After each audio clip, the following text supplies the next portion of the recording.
नमस्कार दोस्तों, मैं दिलीप आप सबका स्वागत करता हूं शिक्षा मंडी में। तो दोस्तों, जैसा कि आपको पता है कि हम लोग चक्रवृद्धि ब्याज पढ़ रहे हैं और उसका छमाही और तिमाही से संबंधित जो प्रश्न पूछे जाते हैं उसको हम लोग यहाँ सॉल्व करेंगे। एक आवश्यक सूचना ये है कि छमाही और तिमाही से संबंधित एक वीडियो मैं ऑलरेडी अपलोड कर चुका हूँ, जो आपके स्क्रीन पर दिख रहा होगा। उसका लिंक डिस्क्रिप्शन में मिल जाएगा, उसको जाके देख लीजिए। उसके बाद इसको वीडियो को देखिए, फिर ज़्यादा समझ आएगा। आइए सीधा चलते हैं प्रश्न के ऊपर। दोस्तों, प्रश्न आपके स्क्रीन पे दिख रहा होगा। प्रश्न यह है कि सीता 5,000 रुपये की राशि 10% वार्षिक साधारण ब्याज पर 2 वर्ष के लिए जमा करती है।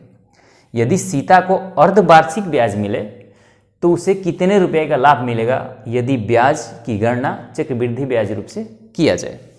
यानी कि प्रश्न यह है जो आपको दिया हुआ है कि 5,000 रुपया सीता, यानी मूलधन ये है, रेट ऑफ इंटरेस्ट 10% से 2 वर्ष के लिए वो जमा करती है एसआई पर। लेकिन आगे प्रश्न ये कहता है कि यदि ब्याज की गणना अर्धवार्षिक रूप से किया जाए, यानी हाफ ईयरली गणना किया जाए, तो उसे कितने रुपए का लाभ होगा चक्रवृद्धि ब्याज। हाफ ईयरली यानी चक्रवृद्धि ब्याज पर किया जाए तो उसे कितने रुपए का लाभ होगा।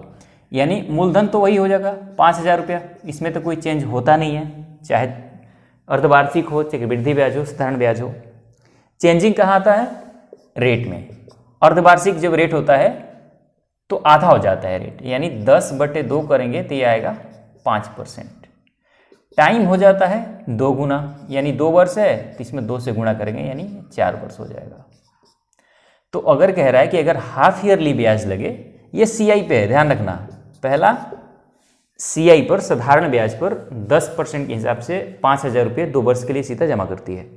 लेकिन प्रश्न ये है कि अगर ब्याज की दर अर्धवार्षिक हो और चक्रवृद्धि ब्याज पर गणना हो तो उसे कितने रुपए का लाभ मिलेगा। जैसे कि ये है, जब कभी आपको अंतर पता करना हो कि किसको कितना ज़्यादा मिल रहा है, कितना कम मिल रहा है, कितना अंतर है, तो इस तरह के प्रश्न में आपको क्या करना है कि इंटरेस्ट में अंतर देख लेना है कि कितने % का इंटरेस्ट दोनों में अलग अलग मिल रहा है। तो यहाँ 10% के हिसाब से 2 वर्ष का साधारण ब्याज पर इंटरेस्ट टोटल कितना हो जाएगा, यानी टोटल रेट ऑफ इंटरेस्ट होगा इसका 20%। 2 वर्ष का 10% के हिसाब से 2 वर्ष का साधारण ब्याज में इंटरेस्ट होगा 10 दूना 20, सीधा सीधा हिसाब है। और यहाँ 5% के हिसाब से 4 वर्ष का इंटरेस्ट क्या होगा सीआई पर। ध्यान रखना, यहाँ चक्रवृद्धि ब्याज की बात हो रही है। तो मैंने बताया है कि 4 वर्ष पर 5% का जो सीआई होता है, चक्रवृद्धि ब्याज होता है, वो होता है 21.55%। इसको मैं पहले बता चुका हूँ। ऐसे आपको 2 चीज़ याद होना चाहिए। एक 10% का, इसका होता है 4 वर्ष के लिए 4641, यानी 46.41, और 5% का जो 4 वर्ष के लिए होता है वो होता है 21.55%। ये 2 चीज़ आपको पक्का याद होना चाहिए। अब मैं ये कहता हूँ कि 10% और 5% का आपका चक्रवृद्धि ब्याज 2 वर्ष 3 वर्ष का भी याद होना चाहिए। 4 वर्ष वाला जब भी पूछा जाएगा प्रश्न आपसे तो 10% और 5% से ही पूछा जाएगा। तो यहाँ 4 वर्ष है तो 5% के हिसाब से 4 वर्ष का चक्रवृद्धि ब्याज आ गया 21.55%।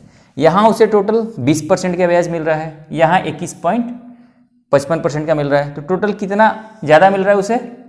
1.55% ज़्यादा मिल रहा है, यानी रेट ऑफ इंटरेस्ट 1.55% ज़्यादा है।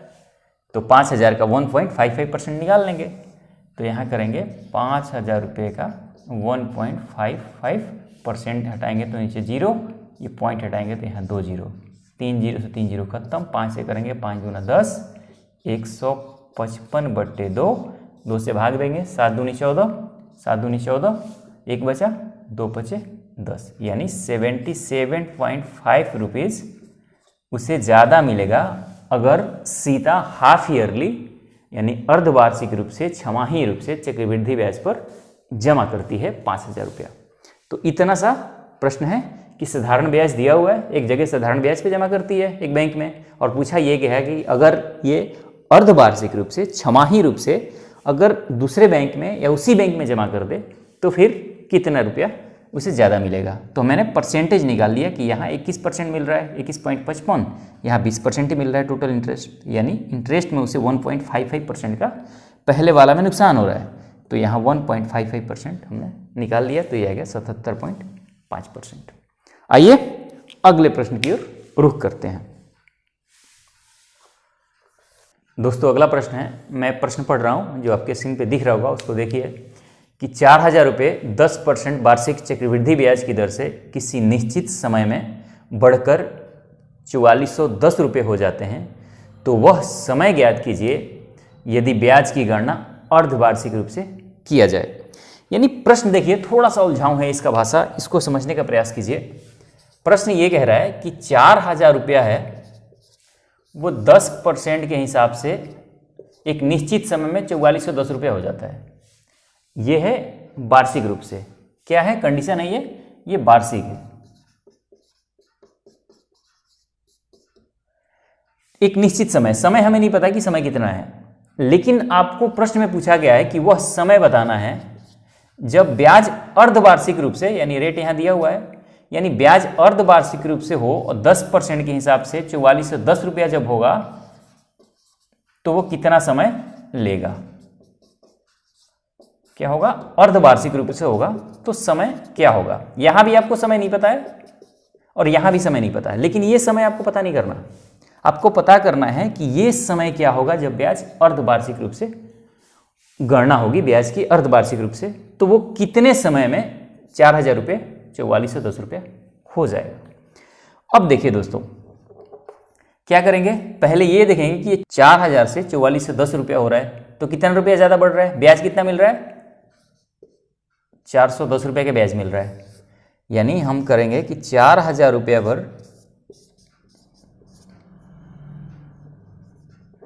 4,000 रुपये पर 410 रुपये का ब्याज मिल रहा है, तो 100 रुपये पर कितना मिलेगा, 2 जीरो से 2 जीरो खत्म, 1 जीरो से ये खत्म, 4 से करेंगे तो 4 एक बार में 0.25, यानी 10.25% उसे टोटल ब्याज मिल रहा है। यहाँ टोटल कितना ब्याज मिल रहा है, इसे मिल रहा है 10.25% का। आपको ये बतानी है कि ये कितने समय में ब्याज होगा। अब ध्यान रखना है आपको कि रेट ऑफ इंटरेस्ट आपका क्या है, 10% है, लेकिन 10% रहेगा नहीं, क्योंकि ये तो वार्षिक रेट है। अर्धवार्षिक जब अर्धवार्षिक होगा तो रेट कितना हो जाएगा, 5%। तो आपको ये देखना है कि 5% का कितने वर्ष में 10.25% बन जाता है चक्रवृद्धि ब्याज में, तो आप कहेंगे कि 2 वर्ष में। तो 5% 2 वर्ष में 10.25% बन जाता है। लेकिन आपको पता है कि यहाँ रेट में आधा आपने किया है, यानी रेट में आपने 2 से भाग दिया है, तो समय में क्या करना पड़ेगा, 2 से गुणा किया होगा। जो पहले समय हुआ वो क्या होगा, 2 से गुणा होगा, यानी ये t गुना 2 बराबर क्या है, 2 वर्ष आया है। तो इसका मतलब t की वैल्यू यहाँ क्या होगी, 1 वर्ष होगा। ये आपका आंसर होगा। क्लियर है। यहाँ रेट ऑफ इंटरेस्ट 10% वार्षिक प्रश्न में दिया हुआ है, जब अर्धवार्षिक होगा तो 5% बन जाएगा। और 5% से हमने देखा कि टोटल हमें यहाँ से ब्याज मिल रहा है 10.25%, तो ये 5% का 10.25% 2 वर्षों में बनता है।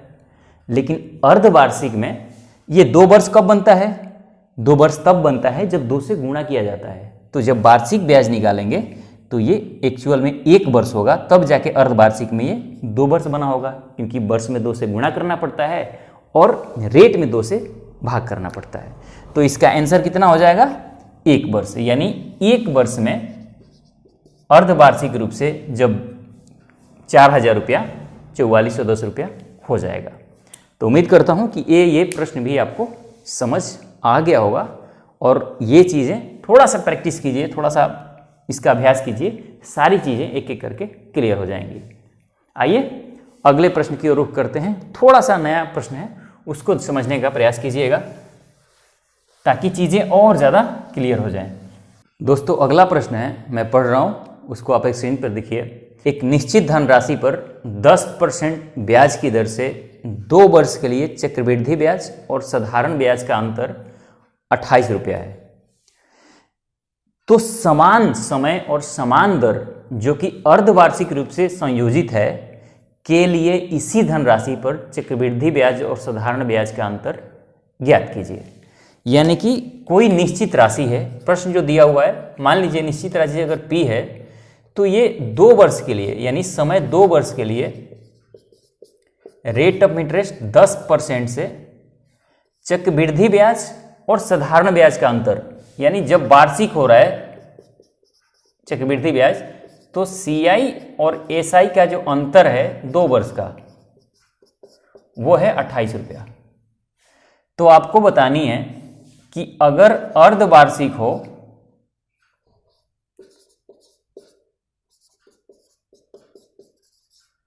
अर्धवार्षिक जब ब्याज हो तो CI और SI का अंतर क्या होगा। ये वार्षिक है तो अंतर दिया हुआ 28 रुपया। एक निश्चित राशि है 2 वर्ष के लिए 10% के हिसाब से साधारण ब्याज और चक्रवृद्धि ब्याज का अंतर 2 वर्ष के लिए दिया हुआ है 28 रुपया। और आपको बताना है कि यदि अर्धवार्षिक रूप से ब्याज लगे तो साधारण ब्याज और चक्रवृद्धि ब्याज का अंतर क्या होगा। अब देखिए क्या करना है। अब आपको यहां देखना है कि टोटल ब्याज यहां कितना मिलेगा।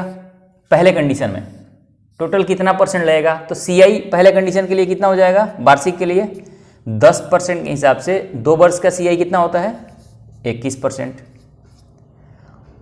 और SI कितना होता है 10% के हिसाब से 2 वर्ष का SI होता है 20%।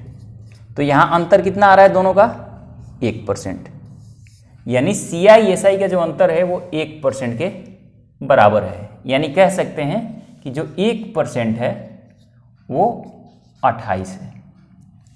अब यहाँ देखिए कि जब अर्धवार्षिक ब्याज होगा, यहाँ ध्यान दीजिए कि जब अर्धवार्षिक ब्याज होगा तो यहाँ मैं लिख देता हूँ, तो समय कितना हो जाएगा, समय में 2 से गुना हो जाएगा, तो 2 गुना 2 हो जाएगा 4, और रेट में 2 से भाग हो जाएगा, तो 10% का अगर 2 से भाग करेंगे तो ये आएगा 5%। कब, जब ब्याज अर्धवार्षिक हो रहा है। दूसरा कंडीशन कह रहा है कि अगर ब्याज अर्धवार्षिक हो जाए चक्रवृद्धि ब्याज में तो कितने रुपए का अंतर आएगा। तो आपको देखना है यहाँ पे CI और SI का अंतर। तो पहले ये देखिए कि CI कितना होगा 5% के हिसाब से 4 वर्ष का, तो CI कितना होगा 5% के हिसाब से 4 वर्ष का 21.55, तो CI हो गया 21.55% और SI हो जाएगा 5% के हिसाब से 4 वर्ष का SI कितना हो जाएगा 5 के 20%।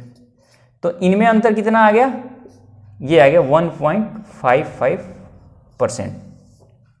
यानी अंतर जो आया 4 वर्ष के लिए CI और SI में अंतर जो आया यहाँ आ गया 1.55%।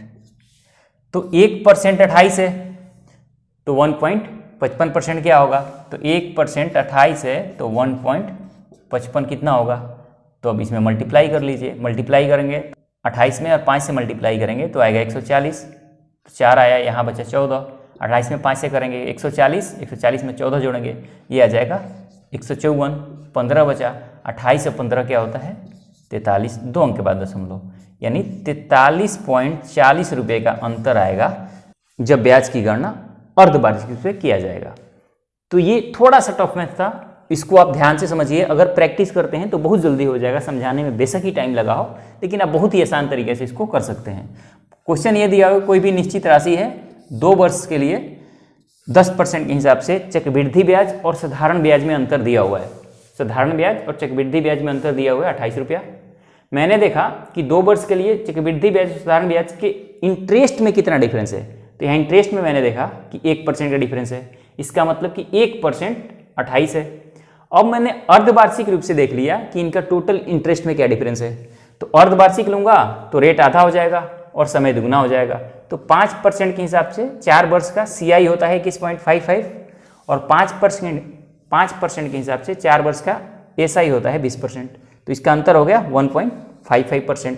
तो 1% 28 है तो 1.55% क्या होगा 43.40। तो इस तरह से इस प्रश्न को करते हैं। थोड़ा सा टाइम लेने वाला प्रश्न है लेकिन ये समझने वाला भी चीज़ है कि इस तरह से प्रश्न को करते हैं। पहले इनका टोटल इंटरेस्ट में डिफरेंस ले लीजिए, रेट ऑफ इंटरेस्ट का डिफरेंस, और वहाँ से प्रश्न आसान हो जाता है। आइए कुछ और नए प्रश्न की ओर रुख करेंगे। थोड़ा सा हटके होगा, इसी तरह का होगा, लेकिन थोड़ा सा आपको सोचना होगा उसमें क्या है। आइए समझते हैं। दोस्तों अगला प्रश्न है, मैं प्रश्न पढ़ रहा हूँ, उसको आप देखिए स्क्रीन पर, कि एक बैंक अर्धवार्षिक रूप के 15% चक्रवृद्धि ब्याज पेश करता है। एक ग्राहक एक वर्ष में 1 जनवरी और 1 जुलाई को 7200 रुपया जमा करता है। वर्ष के अंत में ब्याज के माध्यम से उसे कितनी राशि मिलेगी? वर्ष के अंत में यानी दिसंबर के लास्ट में उसे कितनी राशि मिलेगी? प्रश्न क्या है इसको पहले समझ लीजिए कि कोई बैंक है वो वार्षिक रूप से अर्धवार्षिक रूप के 15% यानी हाफ ईयरली दिया हुआ है पहले ही क्वेश्चन में, हाफ ईयरली के हिसाब से वो रेट 15% कर रहा है। यहां ध्यान देने वाली बात है कि ये पहले ही अर्धवार्षिक वाली ब्याज बता दिया है, अर्धवार्षिक रूप के 15%, तो 15% ब्याज दे रहा है अर्धवार्षिक पे। उसके बाद प्रश्न कहता है कि एक ग्राहक जो है वो एक साल में 1 जनवरी को 7200 रुपया जमा करता है और फिर 1 जुलाई को 7200 रुपया जमा करता है। आपको बताना है कि दिसंबर के लास्ट में यानी 31 दिसंबर को मान लीजिए उससे टोटल कितने रुपए का लाभ होगा, ब्याज मिलेगा, ये बतानी है आपको। तो आप देखिए यहाँ ट्री मेथड से इसको करते हैं। ये पहले जनवरी 6 महीने का लग रहा है ना, और ये हो गया 1 जुलाई, ये मान लीजिए दिसंबर लास्ट वाला। 1 जनवरी को उसने 7200 रुपया जमा किया और फिर उसने 1 जुलाई को 7200 रुपया जमा किया। अब आप देखिए कि ये जो 7200 रुपया है, जब ये 6 महीने पर ब्याज 15% का तो लगेगा इस पर, तो यहाँ जब जाएगा तो ये 15% 6 महीने पर लगेगा, तो इसका 15% होता है 1080। 7200 का 15% निकालेंगे तो आएगा 1080। अब ये जो यहाँ 1000 रुपया लगा 6 माह का, तो ये जुलाई से जब दिसंबर में जाएगा फिर इस पे लगेगा 1080, यानी कि एक बार यहाँ से यहाँ ब्याज लगा 6 महीने पर और फिर अगले 6 महीने पर भी इसमें ब्याज लगा। और ये जो जुलाई में 7200 रुपये जमा किया है, इस पर भी तो जब दिसंबर के लास्ट में काउंट होगा तो 6 महीने का ब्याज देना पड़ेगा 15% के हिसाब से, तो इस पर भी ब्याज होगा 1080। तो इन दोनों पर तो ब्याज आपने ले लिया, लेकिन ये जो पहले वर्ष का जो ये जनवरी वाला 7200 रुपया पे जो ब्याज आया है 1080 रुपया, ये जुलाई में बना है, ये जो जुलाई के बाद दिसंबर में जाएगा तो इस पर भी ब्याज लगेगा, तो इस पर भी 15% के हिसाब से ब्याज लगेगा। तो इस पर 15% के हिसाब से ब्याज लगेगा तो कितना बनेगा, तो कितना बन जाएगा 1080 गुना 15/100, 0 से 0, 5 से करेंगे, 5 तिया 15, 5 से करेंगे, 5 दूना 10, 2 से करेंगे, 2 पचे 10, 2 चौक 8, 54 में और 3 से मल्टीप्लाई करेंगे तो आएगा 162, यानी 162 रुपये का यहाँ ब्याज बन गया। तो आपको बताना है कि दिसंबर के लास्ट में उसे टोटल कितने रुपये का ब्याज मिलेगा टोटल लास्ट में। तो ये तो 7200 रुपये, ये 7200 रुपये उसने तो जमा किया है 1 जनवरी को और 1 जुलाई को। मिला क्या उसे, ये मिला, ये मिला, ये मिला और ये मिला। वो पूछा हुआ है कि उसके ब्याज के रूप में कितना रुपया उसके महीने के अंत में प्राप्त होगा, साल के अंत में। तो 3 बार 1080 रुपया और प्लस फिर ये 162 रुपया, तो हो जाएगा 0 और 3 का 24, 3 प्लस 162 जोड़ेंगे तो 2, 6 4 10 की 0, 3 1 4, 3402 रुपया उसे मिलेगा अगर वो इस हिसाब से बैंक में इन्वेस्ट करता है और उसे 15% अर्धवार्षिक रूप से ब्याज लग रहा है। अब आपको लग रहा होगा कि इसमें तो ब्याज आधा नहीं हुआ, अर्धवार्षिक हो रहा है, तो प्रश्न में ही दिया हुआ है कि 6 महीने पर 15% का ब्याज लग रहा है। अगर अर्धवार्षिक हो तो अर्धवार्षिक रूप वाला ही ब्याज 15% है। तो उम्मीद करता हूं कि ये चीज़ें आपको समझ आ गई होंगी। क्लास को यहीं समाप्त करते हैं और ये दोनों वीडियो अगर देख लेते हैं आप तो छमाही और तिमाही से संबंधित कोई भी प्रश्न आपको नहीं बचेगा। और चक्रवृद्धि ब्याज में कोई भी दिक्कत हो तो आप जाके इसका प्लेलिस्ट देख सकते हैं, किस तरह के टॉपिक में आपको दिक्कत है। अगर बेसिक से सीखना चाहते हैं तो भी आप सीख सकते हैं। ये लगभग 12-13 वीडियो इसका अपलोड कर चुका हूँ, बहुत ही डिटेल में कवर किया हूँ। उसको जाके आप आसानी से समझ सकते हैं, देख सकते हैं और इस टॉपिक को आप स्ट्रॉन्ग बना सकते हैं। जाके फिर घर पे प्रैक्टिस कीजिए इस तरह के प्रश्न को। मैं उम्मीद करूंगा कि हर तरह के प्रश्न आप आराम से कर देंगे। इस टॉपिक से संबंधित, चक्रवृद्धि ब्याज से संबंधित देखने के लिए आपका बहुत बहुत धन्यवाद। अगर वीडियो अच्छा लगा हो तो वीडियो को लाइक कीजिए और चैनल को सब्सक्राइब जरूर कर लीजिएगा। मिलते हैं अगले वीडियो में, तब तक के लिए नमस्कार।